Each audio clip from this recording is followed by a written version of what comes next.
Hey everyone, I'm Sammy and welcome back to another video.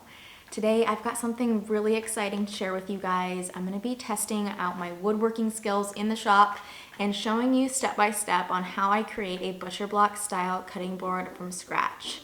So without further ado, let's jump into it. Starting off, I have a white oak, a maple, and a dark walnut wood. Now, you can just purchase some straight boards. Sometimes Home Depot even sells pre-cut boards that you can easily glue together for cutting boards, but I wanted to start all the way from the beginning working with these slabs of wood. None of these are planed, which made it a little bit more challenging, and next go around making cutting boards I will definitely do a few things different, but you live and you learn. I'm happy with the outcome of this, so let's jump right in. I'm starting off with a piece of white oak, and I'm going in with a belt sander, and I want to use this belt sander mainly to knock off a majority of that old worn down surface and get everything as level as I can before I start ripping it down into the pieces. So I had never used a belt sander before this, so I wasn't quite sure what to expect, but come to find out, it is quite the workout using one of these things. They are very strong, so make sure you have a strong grip on them and you are ready for the core workout.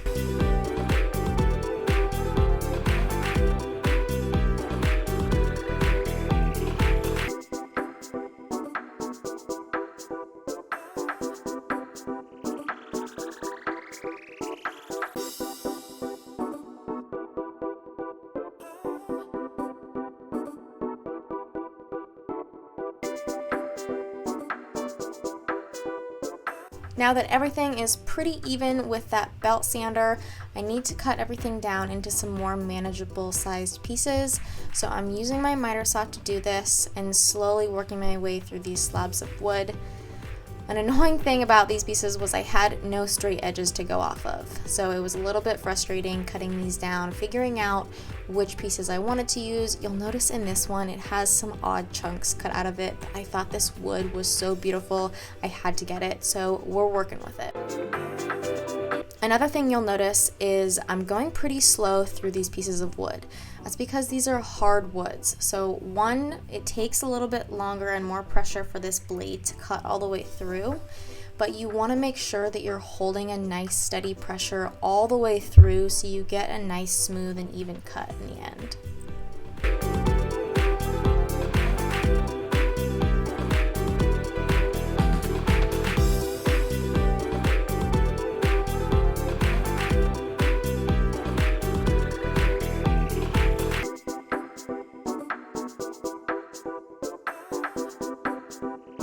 Finishing up our last cuts here, we are then going to go over to the table saw. First, I'm going to start with taking off the littlest amount that I can in order to make these edges nice and straight, and then we'll focus on ripping them down into the size pieces we'd like for our cutting boards.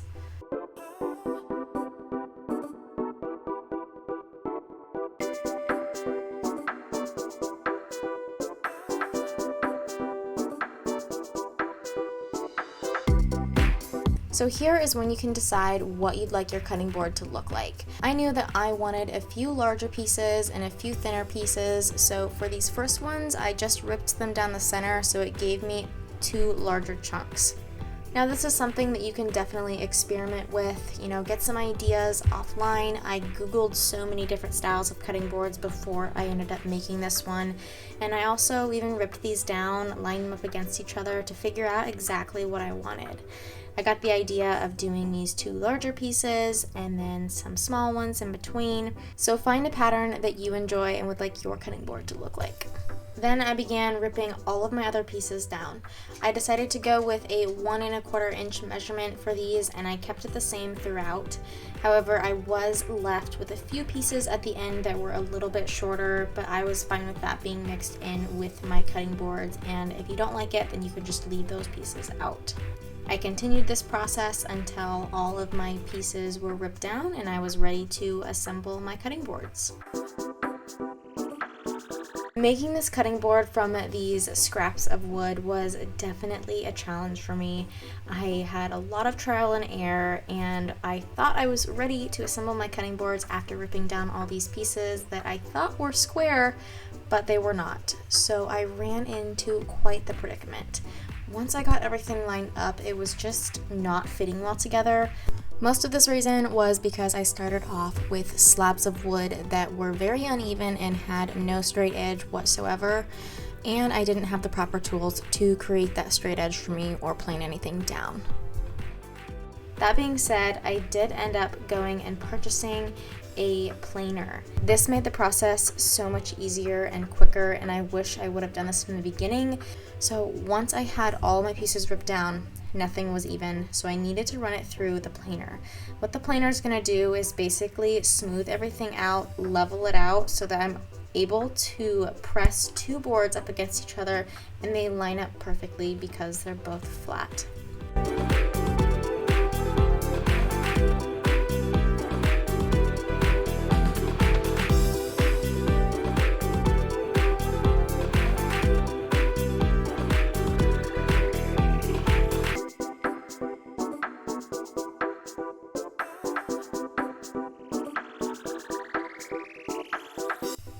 Once I ran everything through the planer several times, it was finally time to assemble the cutting board. So you're going to want to lay them out in the way that you want them glued together. And for this, I'm going to do it in two separate sections, mainly because I want to run it through the planer once more after it's all glued together. And the cutting board is too big if it's all glued together to run through the planer. So I'm doing it in two sections here. I'll run those two through, and then at the end, I will glue them together. I'm starting by laying them out on the two clamps that I'm going to use to clamp it together, and I'm lifting up the side that I want to apply the glue on. You'll see I'm applying a liberal amount but not overdoing it here, and I'm just using my finger to spread this glue around. You can use a soft bristle brush or an old paintbrush, whatever works for you. I just like using my finger. You want to make sure that the whole surface is covered in glue so that there is no gaps when we go to glue it together.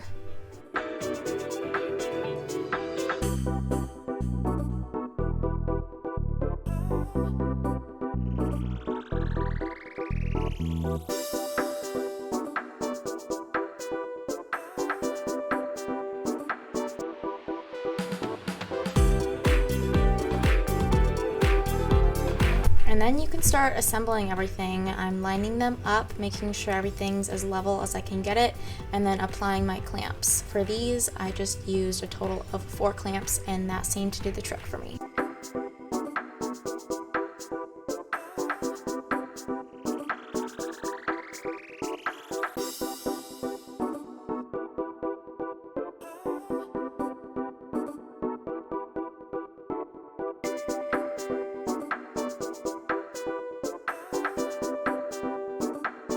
And then I'm gonna go ahead and repeat this process on the other half of the cutting board.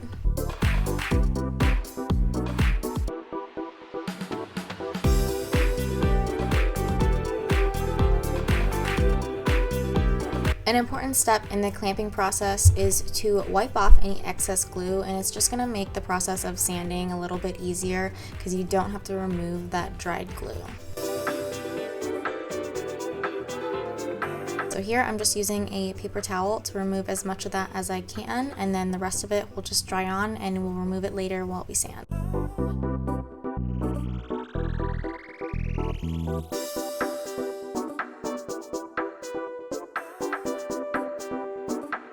I went ahead and I let these dry overnight so that everything had enough time to cure, and that was about at least 12 hours or so. And this is what we're left with. So I'm just removing all of the clamps here on both of the boards, and then like I said before, I'm gonna run these through the planer so we can just remove any uneven layers that they are so everything is nice and smooth.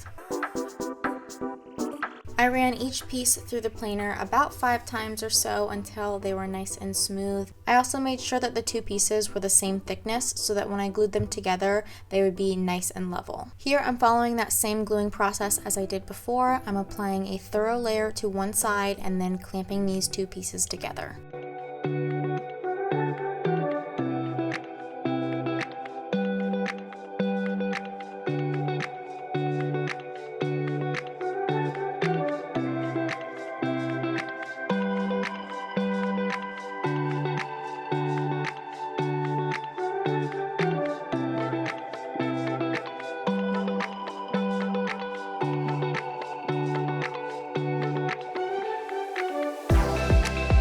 These slabs of wood definitely had their imperfections to them, but I took the best of what I could, and there was still a few holes that I needed to fill.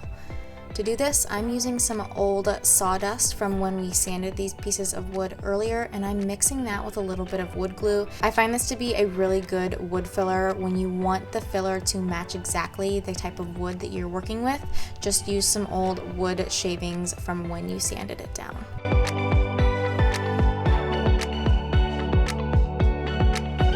Once again, I let the glue cure overnight and then removed all the clamps, and I was getting so excited because it was actually starting to look like a full-size cutting board and it was all coming together. But before we can get into sanding, I needed to take care of these uneven edges. Each piece of wood was not the same exact length, so we had a little bit of uneven edges. Perfectly fine and normal. We're just gonna go ahead and take care of that with our table saw. I'm using a jig that I had previously made, and if you guys want a tutorial on this, comment down below. It's actually not as challenging as it looks. But anyways, jumping back in, I did this on both sides and we were left with nice and smooth edges.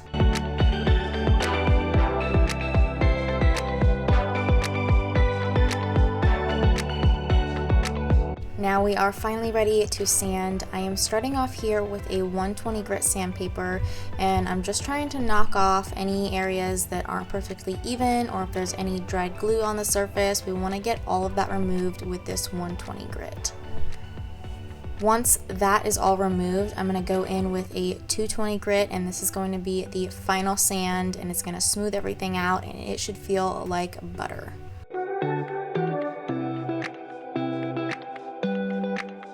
Now, routing the edges is probably one of my favorite things in this cutting board process. It just made it look so much more professional than it did before. It was a little bit choppy, but this just added the final touch to it.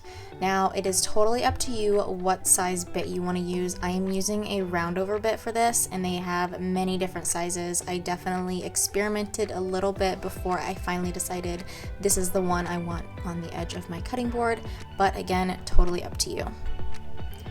Once I went all the way around my edges, I did the long edges, including the corners. Those were super simple. I just used the same technique as you see here. And you'll notice one of the edges here is not as straight as the other sides, and I did that on purpose. It's supposed to be a live edge. I really liked the way that this piece of wood looked, and I wanted it in one of my cutting boards, and I think it turned out really great, and I totally love this live edge look.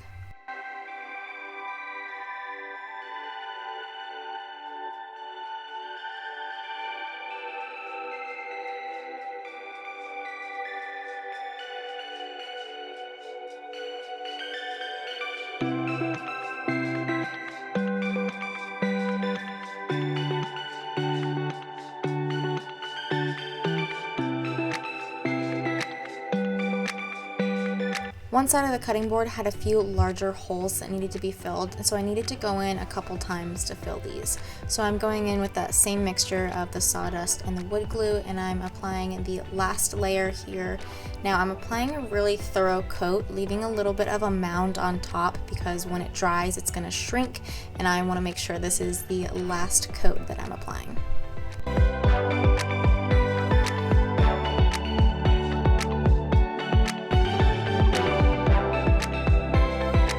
Once that was dry, I went through one more time with that sanding process, starting off with a 120 grit sandpaper, knocking off the bulk of that dried glue, and then finishing it off with a 220 grit to smooth everything over.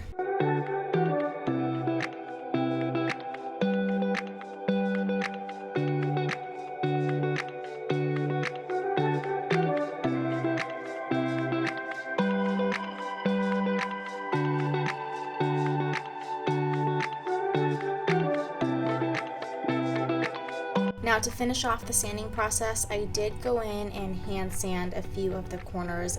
I just grabbed a loose piece of 220 grit sandpaper and lightly went over any areas that needed some extra attention.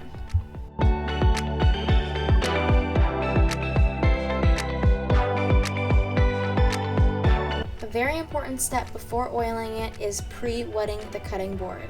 Now this is going to help raise that wood grain. It's going to create a rough surface once it dries because that wood grain is trying to soak up that water, and we're going to sand it away so that when we go to use this cutting board later on, it doesn't do this. So what you're going to do is, I have a spray bottle here and I'm just misting the whole cutting board until it is completely covered. Then you're going to let it completely dry, and if you go to feel the cutting board, it's going to be really rough. So we're going to get a piece of 220 grit sandpaper and lightly go over everything until it's nice and smooth again. Now for the most satisfying part, we are going to be oiling this cutting board. I am going in with Howard's cutting board oil. There are many different types of oils out there. You can use tung oil, you can use waxes, many different products to choose from. This was simple and at my Home Depot, so I picked it up. You're going to do a thorough coat over the entire cutting board, and it is important to let this sit for several hours so it has time to soak it up. You want to give the cutting board a little excess oil so it has enough to soak up more if it needs it.